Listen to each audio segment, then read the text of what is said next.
And we have with us, joining us on the couch, Nolan Cota is here. Am I saying your last name correctly? Is it Cota? That's it. Yep. Yes, from Aeons Encoded and the other band, Pointless Culture. Pointless Culture. Yep. Yes. But wonderful to have you here. Thank you. I was saying to you off air that I said to Jenny recently, I've been playing this guy's music for like 2 years on the show. We should probably have him on.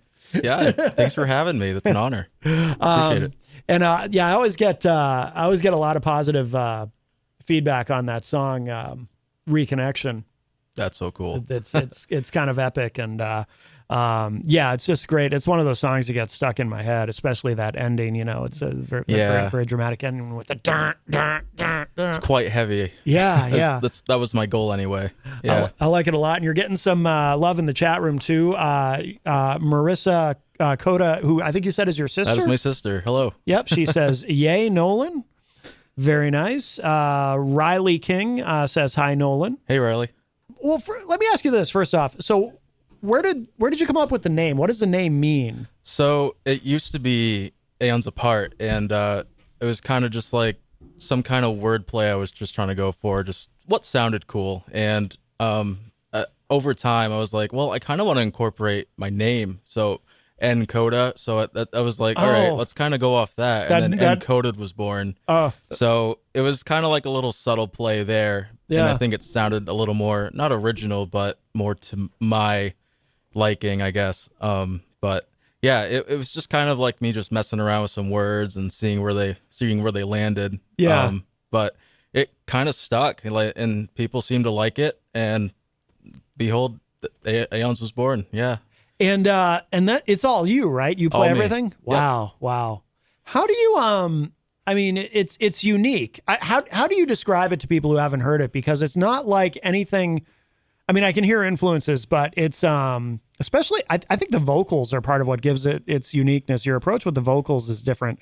I can't think of anybody who quite does it like that. But how do you describe it to people who haven't heard it yet? It can be kind of broad. So I have a lot of influence from like Pink Floyd to Rush, and then to modern bands like Tool. You know, all the progressive rock / metal bands have been kind of my go-to for, how I go about writing my stuff. Yeah. So I kind of just not like draw ideas from them, but kind of like take inspiration from what they've done, and I just kind of make it my own. Just kind of like putting my own twist on some things, and a lot of it boils down to experimentation. So. If you're into like progressive rock, and you like a lot of synthesizer stuff and like very spacey, atmospheric type soundscapes and all that, this is the type of stuff you'd be into. So, it's very niche, I feel, but it's fun. It's a fun genre, and I try to keep it interesting in terms of like making one song kind of heavier, but maybe one song a little more experimental and more keyboard heavy. So just not to have an identity crisis, but like to, keep it interesting. Yeah. As much as I possibly can. So yeah, I would say like progressive rock mixed with some spacey sounds is probably the best way to describe it. Yeah.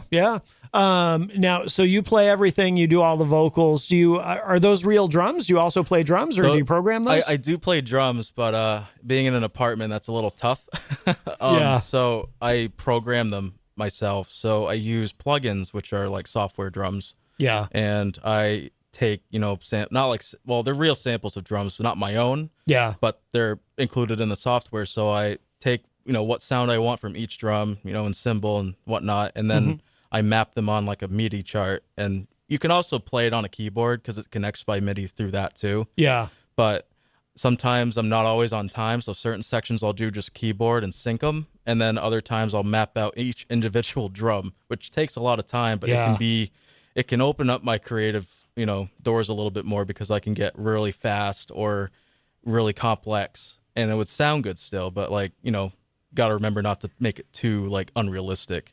Right. So right. I would say, drums is like probably one of the time consuming instruments that I have to do when it comes to my music, just because of it's programmed kind of very incrementally.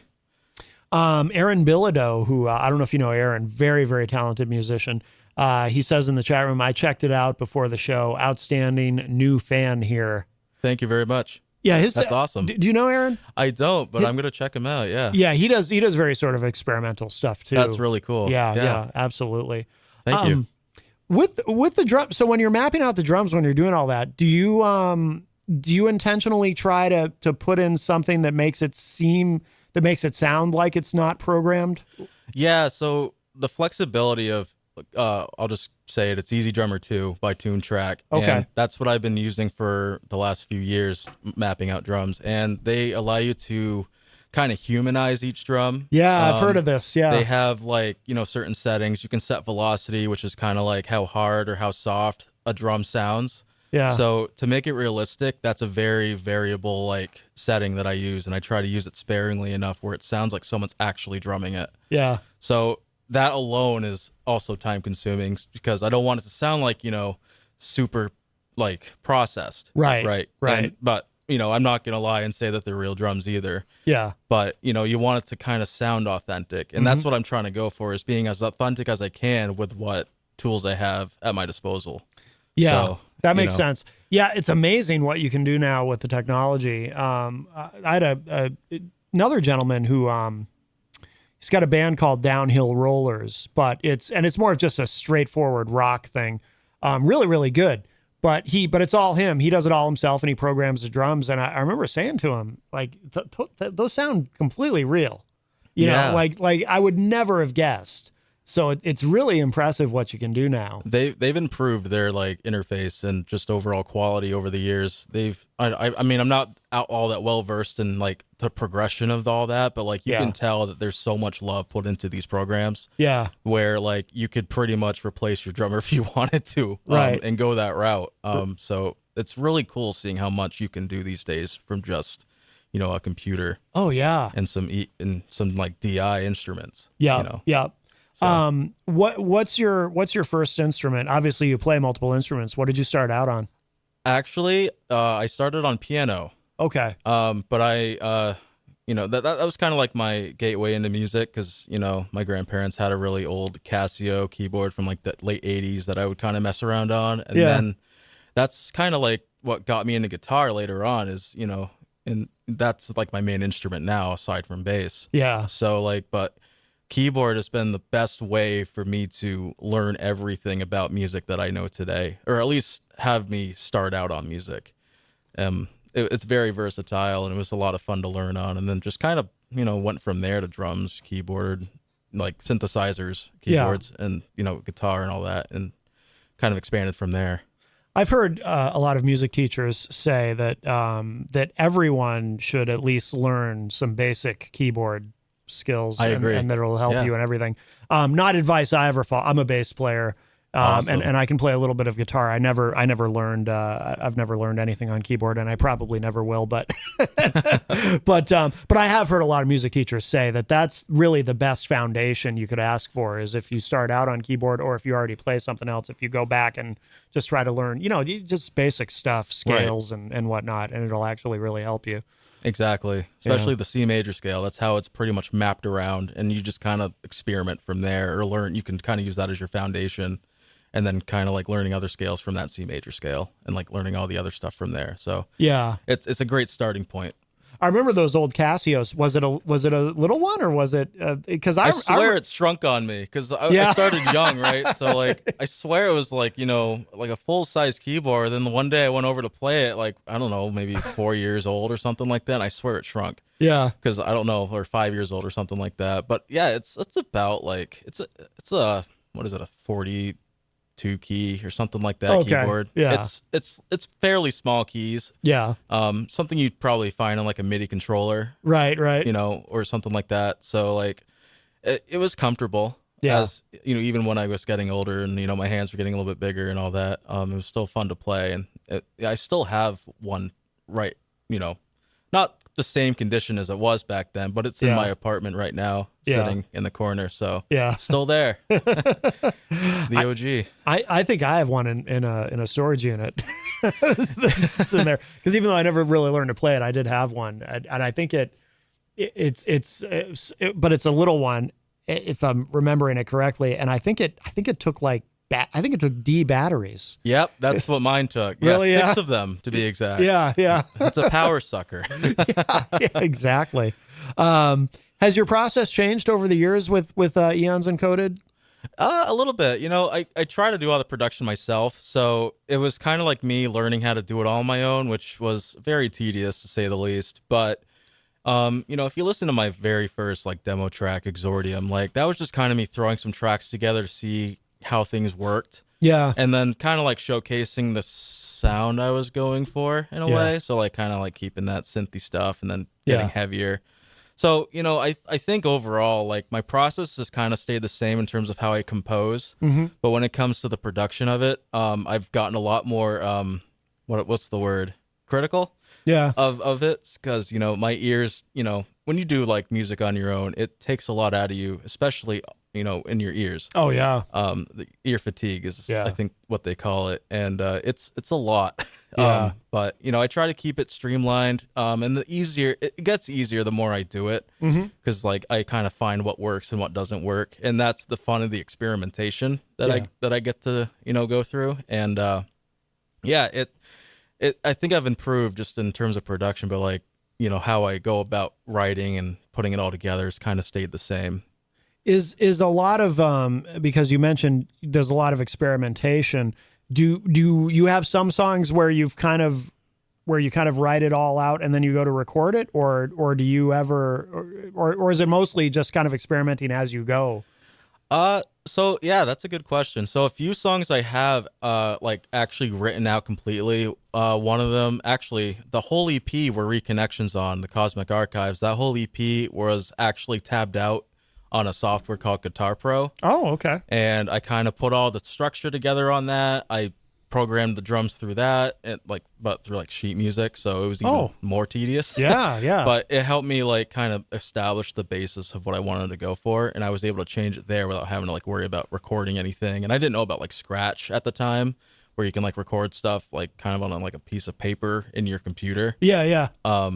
Type of thing. And just that's how I kind of did all that, because like when it comes to recording, you always picture it kind of being like you got to do this in one take. It's not the case for me. Like I've been able to like do it all kind of in sections. You can do it comfortably, and I can adjust things if I need to. But the more experimental songs, like on my first album, it's Inspect Element, which was oh my god, it's almost 2 years old now.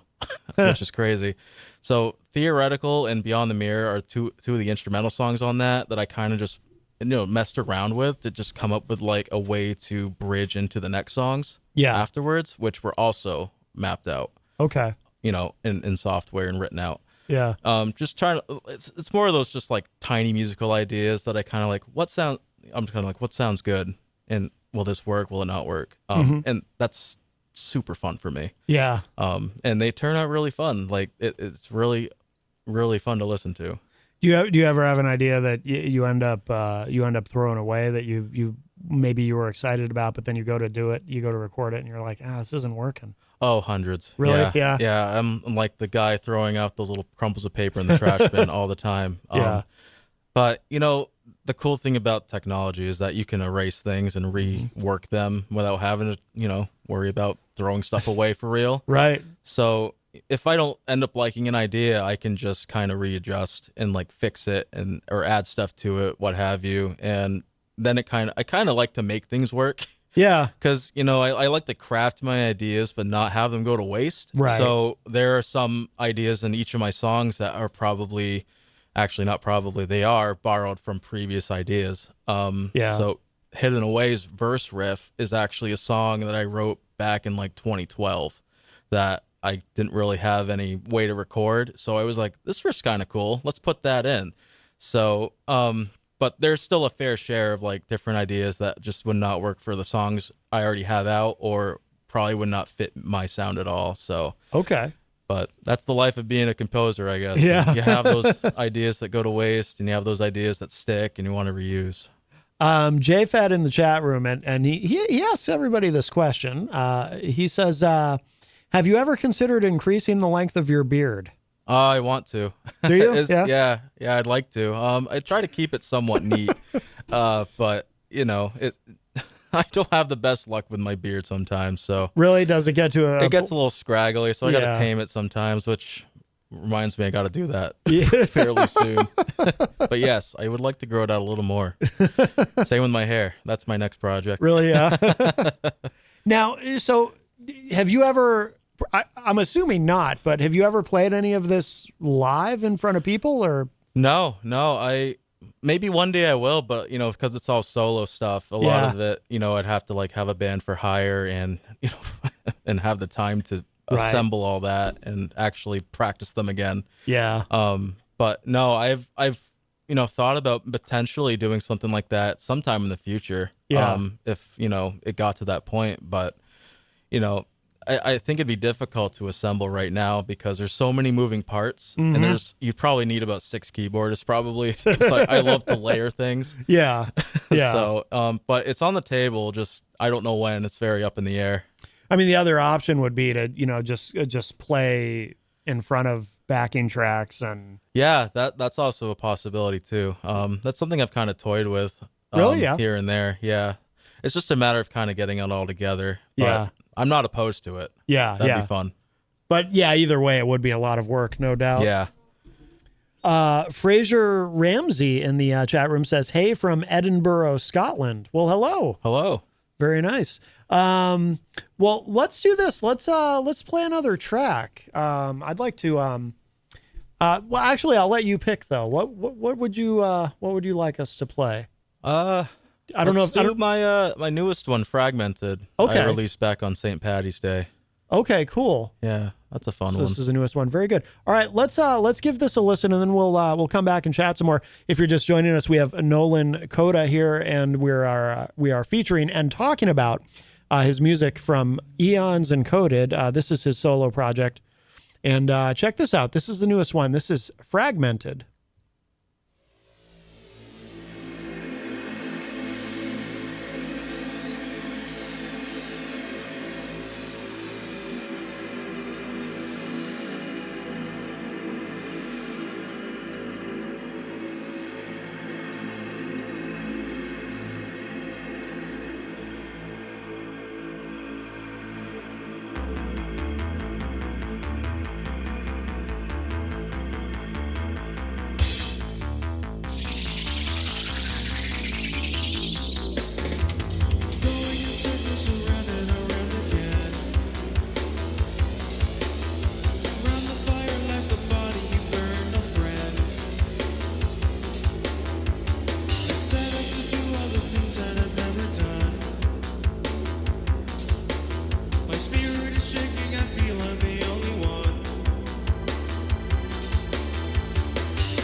I'm breaking the odds, nothing to see me.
I love it. That is Fragmented from Aeons Encoded. And we have the man behind Aeons Encoded here on the couch with us in studio. Nolan Cota is here. That's so good. We've got, let's see, Mike from Queen City Cabinetry in the chat room says, really good. Aaron Bilodeau says, wow, this is a great song too. J-Fed says, I'm digging this. Jenny says, loving this. And Dina Cota, a relation there? Yep, mother. That's your mother. Yep, very nice. Yep, she says, love Fragmented, top track choice for me. And Isaac Banks also said, great song. Yeah, that is really good. And, we were kind of talking off air while I was playing, kind of a little bit of an 80s vibe there with the keyboard riff, which is really catchy. Yeah, I wanted to like replicate kind of a DX7 type sound, like a Yamaha electric piano. Yeah. And kind of like put some modern twist on that, add some reverb to it, and call it a day. Yeah. Yep. Give a little different spin on that. Yep. Melanie also has a non-musical question because she's watching online. What evil beings does Beard Man have on his shirt? Oh, it's the Scream. It's the Scream guy. Yeah. Yes. I got it a Hot Topic, I think. Oh. Yeah, I'm getting ready for spooky season. Yes. Oh, yeah. So is Melanie. Well, I think for Melanie, it's already here. So some people just, Halloween is there. She's already got the giant skeleton in the front yard. Yeah. Yes. Yeah, it's already arrived for her. Yeah. Some people start Halloween really early. She covets all things evil. Nolan Cota from Aeons Encoded and from Pointless Culture. Nolan, too, we were talking off air about your other band, Pointless Culture, and one of the guys in the band is also in radio, you were saying. Yeah. Harrison Hinman is our drummer, and he's a very talented individual. I want to give him a quick shout out. He's an awesome dude. Helps us a lot with our booking and getting stuff out there, kind of managing our social media stuff as well. He does a lot for the band, so want to give him a little bit of love. And he's on WJYY up in Concord, right? Yeah, 105.5 JYY. Yep. Station I know. I used to live in Concord, so I know that station really well. Yeah. Has he been there a long time? Or? Yeah, we actually used to live together up until this last month. Oh, no kidding. Oh, yeah, wow. We're very close friends. Oh, cool. And so it's awesome that we get to do everything we get to do together, with the band and all that. So yeah, super fun. Excellent. Now with Pointless Culture, you guys are you're currently recording, right? You're recording an album? Yeah, we're recording an EP, okay. and then an album, hopefully fairly soon after that. So we have like a 4-track we're working on right now. Okay. And yesterday we just finished up 2 of those, and then we got to record 1 more, and then we're pretty much on par to release it, probably in the next month or 2. Excellent. So that's really exciting. It's more of like an indie punk type mix. Okay. So it's a lot different than what I write. But it's like in my wheelhouse still, and it's so much fun. Yeah. Our lead guy, who's also named Harrison, is a fantastic songwriter. A lot of the songs are all of his, pretty much all of them actually, and want to give him some love too. And Ben in the band, fantastic musicians, very fun to work with. So yeah, we're on par to release that pretty soon. It's gonna be just a little 4-track and kind of like going over each of our style and kind of like what we are as a band, who we are as a band. So looking forward to that. What do you do in that band? I'm the bass player. Okay. That's what I figured because in the picture on Facebook, you've got a bass. Yeah. And there's 2 guys named Harrison in the band? There is. Oh. Yeah. Very rare occurrence. Yeah. I mean, Harrison's not a super unusual name, but it's not super common either. So yeah, that's funny. It's like in between, right? Yeah. And they both go by Harrison? Like neither of them's Harry or? Well, no, actually, I just number them in my phone. You really? So they're kind of in order on how I met them. So H1 is who I named our drummer Harrison. Yeah. And who I used to live with, and H2 is our frontman and kind of the lead and savior of the band, as I call him. Oh, that's cool. But it's like a huge family in that band. We got a whole like crew. It's a lot of fun. We just played in Warner at the Summer Jam this past Saturday. Oh, cool. A lot of fun. Played a couple new songs that we had, in the works. Mm-hmm. And they went super well. So, this is really fun to have like as a, kind of like, I guess my main priority right now, just cause like I haven't had like a working original band before. Mm-hmm. And while guitar has always been like my main instrument, I have found so much fun and joy playing bass. Yeah. It's kind of like opened up that passion right back up again that, may have like kind of dwindled over time. Cause music is kind of like taxing at times. Sure. But like just playing a new instrument primarily like that is a huge, like, just breath of fresh air. Well, I was going to say, too, it must be a relief in a way. I mean, obviously you have a lot of passion for Aeons Encoded, but at the same time, not having to do everything yourself must be nice, My too. gosh, yes. Yeah, huge relief. But, we all get to, pull our weight. We get to put in our input that we, when it comes to, like, writing our songs and, like, how we want to go, our direction. And, it's nice to have that brotherhood with each other. We're, like, very tight-knit. And, we always come to, like, some kind of, like, solution or conclusion to how we want to go about saying, like, recording this song or writing this song or what we play live, etc. So it's a fun time, and just couldn't ask for a better group of people. Now, the EP that you're recording now, will that be the first thing that you've released as a band? No, last October, I think October 6th, we released some homebrew recordings called The Sampler, which was 3 of our songs that we started, our shows with. The Line's Been Drawn, Lift Off, and Little House. So those we recorded actually in our drummer Harrison's work, and we kind of just set everything up through a mixer and just kind of like, just get something out there. And it turned out it came out pretty good, I would say. Yeah. For being kind of done on our own. Yeah. And fairly quickly. Yeah. But our first recorded, like, professional song, like, through Cedar House Sound in Sutton, Jerry Putnam. Oh, yeah. He incredible guy to work with. Very, very fun guy to talk to as well. We recorded Severed Ties in a studio back in November, released it in December, and that was, like, our first, like, I guess, breakthrough song, and kind of bringing us out into, like, the professionalism side of things. And we're working with him again for this EP, and it's just been an overall fantastic experience. Gets better and better. Good. Yeah. How long has Pointless Culture been around? Because I feel like I've heard the name even before Jenny mentioned that she had booked you for the show. I feel like I've heard of the band. So it's the 4 of us have been a band with 4 members since about March, but we were a 3-piece. I was with the other 2 Harrisons for about a year. Oh, okay. And then the other 2 Harrisons, who went by H Squared or Harrison Squared back then, they were like, jamming out. They reconnected with each other, and I was like, hey, I want to play bass. Yeah. No, but they asked me as well, and I was like, yeah, let's do it. So we just kind of like formed it, one by one in a way. Oh, okay. So as a full 3- and 4-piece band, depending on how you look at it, I guess, like, we really got our start a year ago, and we added Ben, our second guitarist, back in February-March timeframe. I dig that's a cool name too, Pointless Culture. What's the origin of that name?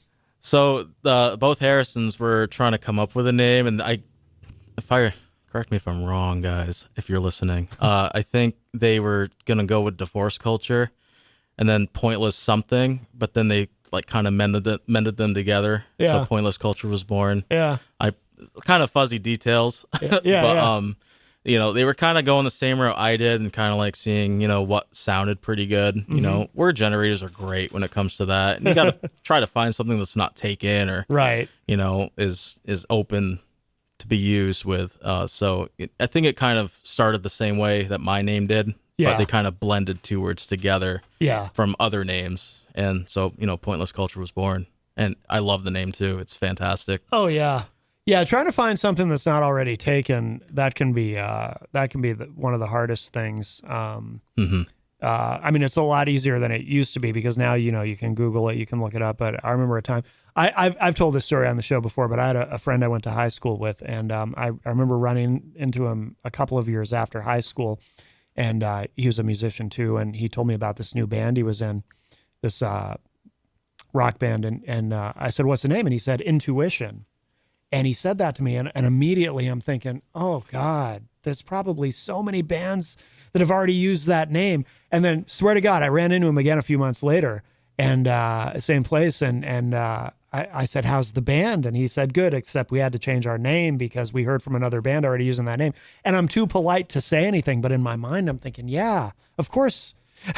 Of course you had to change it. Intuition. Like the most obvious, you know what I mean? Like, of course there's probably a million different bands that have used that name. So Yeah, that can be a big part of the challenge, is just finding something where you're not going to run into a problem later. Exactly. Yeah, the more words, the better, and the less common the word, the better too. Mm-hmm. It's very competitive out there, not just with music, but with naming your music. And all that. But I'm glad we were able to both find something, both the band and myself, something that we could both use and call our own. Yeah, that's really, really fortunate to be able to say that we can do that. Now, do you guys play out a lot with that project?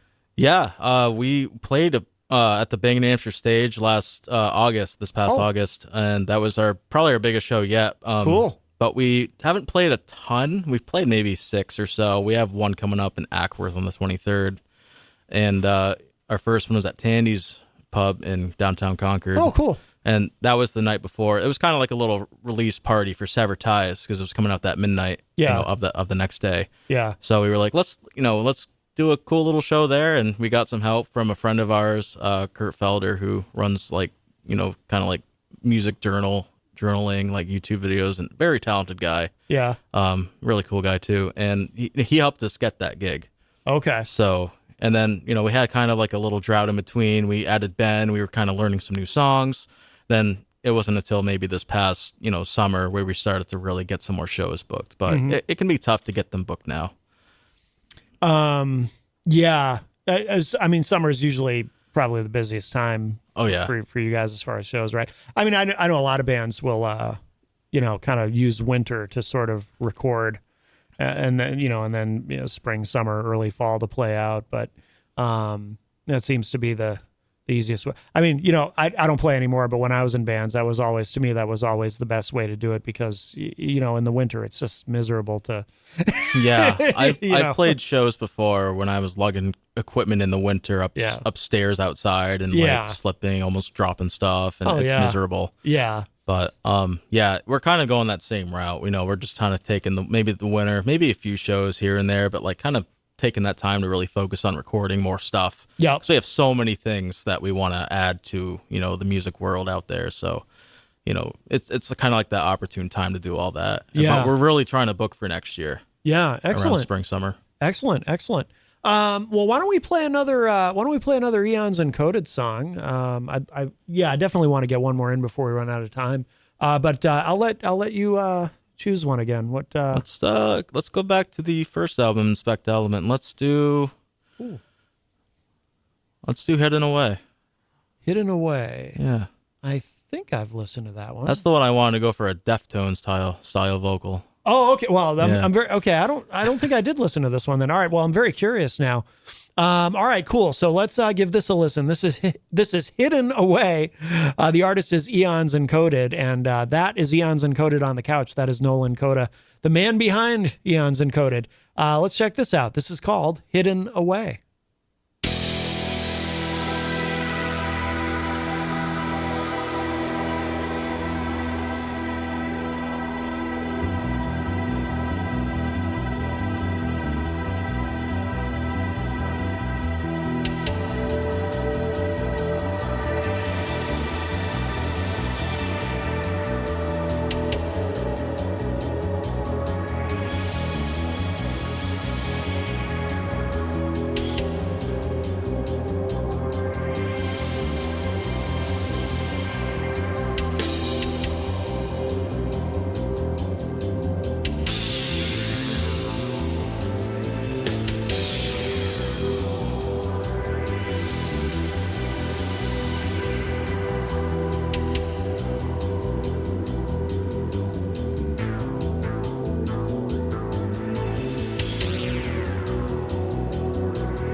Got those dramatic endings. I love it. That is that one's called Hidden Away, and that is Aeons Encoded.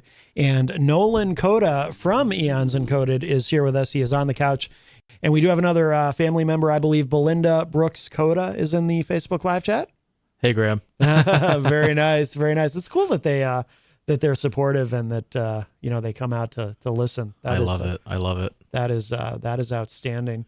Now, obviously, so you're pretty busy, it sounds like, with Pointless Culture, but do you have more Aeons Encoded music coming as well? Or? I have a couple songs that I'm kind of slowly chipping away at. One of them is an older track I had back in like 2014 called Vanishing Point, and I don't know when that'll be done, but it's got about a minute or so far. Just gotta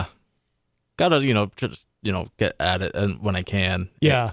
It's so with how much I'm doing and how many different projects I'm a part of. It's hard to find that time to really sit down and focus on that stuff. But it's gonna come. Yeah, it's gonna come. And I'm never gonna stop doing Aeons. It's just I don't know when I'm gonna be able to like pick it up again comfortably, right? And stay with it. And burning yourself out's just not the move. right So but it's gonna come.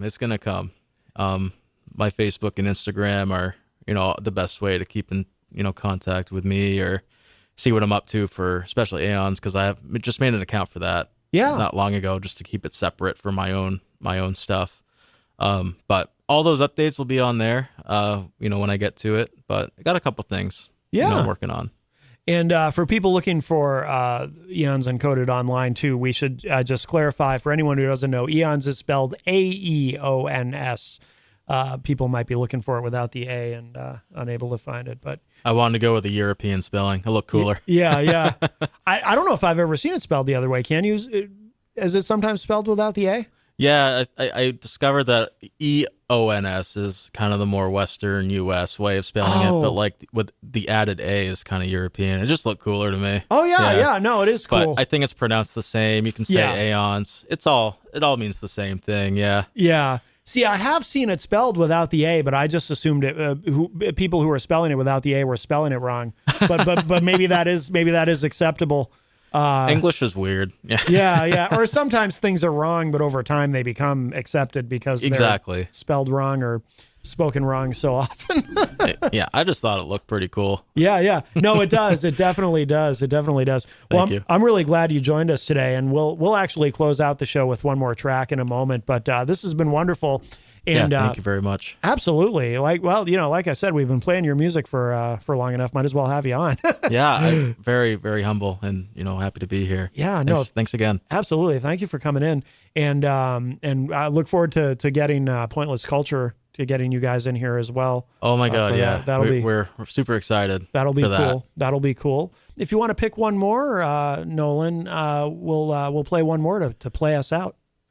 Let's do Mobius. That's the one that somehow has the most plays, and it's not anything crazy. It's just kind of a fun little jam. Oh, interesting. Which one is that on? Is that on Cosmic Archives? That's on Inspect Element. It was kind of like my closer.